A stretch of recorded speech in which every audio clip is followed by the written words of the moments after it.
Mungkin sekarang saya ke Pak Riza terlebih dahulu. Merasa ada perlakuan yang berbeda tidak sih dari Pak Presiden mungkin Pak Riza bahwa untuk menteri-menterinya jabatannya itu disinggung boleh cuti, tapi untuk kepala daerahnya belum ada singgungan. Bagaimana?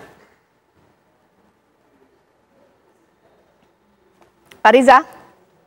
Ya, sambil saya menunggu komunikasi sedikit terganggu. Ya, ini masih di mute ya Pak Riza?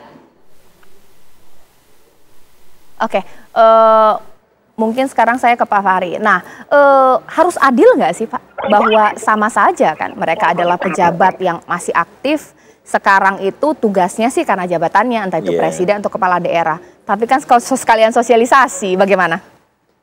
Iya, sebenarnya secara teoritis semuanya harus adil, gitu.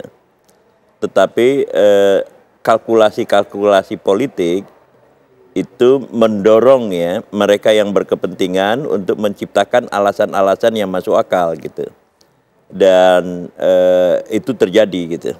Hanya saja begini, untuk kepala daerah ya yang Anda maksudkan Ganjar, dalam konteks ini itu kan belum ada, dia baru calon presiden yang diajukan oleh PDIP ya, oleh partai gitu, PDI Perjuangan, nah tepatnya gitu. Lalu kemudian itu belum resmi gitu. Jadi di dalam konteks ini dia sebenarnya adalah tetap menjadi gubernur, seseorang yang dicalonkan oleh partai tetapi belum mendapatkan endorsement dari lembaga pemilu gitu. Yang membuat dia sah nanti itu adalah ketika dia mendaftar. Nah, ini partai aja belum ada gitu. Tapi memang di dalam beberapa hal, seperti yang saya katakan tadi, pasti ada gesekan di antara jabatan yang dia miliki, fasilitas yang dia miliki, lalu kemudian aksi-aksi politik yang dilakukan yang nothing to do, yang nggak ada berhubungan dengan tugas-tugas dia sebagai kepala daerah. Oke, gitu. Mungkin saya coba lagi nih kepada Pak Riza. Pak Riza boleh berikan komentar apakah harus adil juga kalau menteri cuti karena nyapres, kepala daerah yang nyapres juga cuti, bagaimana? Ya saya kira kita kan mengacu pada regulasi aturan yang ada kan, soal boleh tidak boleh menteri nyapres, gubernur dan lain-lainnya. Ya. Kalau mengacu pada aturan kan sudah jelas.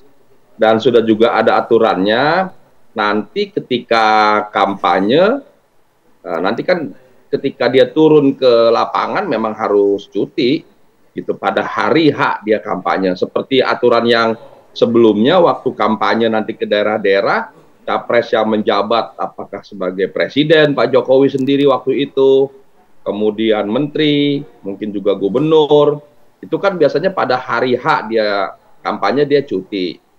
Saya kira itu aturan sudah ada. Dulu Pak Jokowi juga begitu, waktu dia presiden kan waktu turun ke daerah kan cuti, pada hari dia kampanye. Begitu juga menteri dan gubernur saya kira sudah ada aturan. Jadi kita mengacu pada aturan yang ada. Baik, terima kasih Pak Riza. Saya tidak tahu akan memberikan closing apa. Apakah kita harus menunggu cuti dari presiden, bahkan cuti dari menteri, bahkan juga kepala daerah kita yang nyapres di 2024. Terima kasih Bang Ferry Amsari, terima kasih Pak Fahri Ali. Ini menjadi penutup Apa Kabar Indonesia Malam. Kita ketemu lagi esok, sampai jumpa.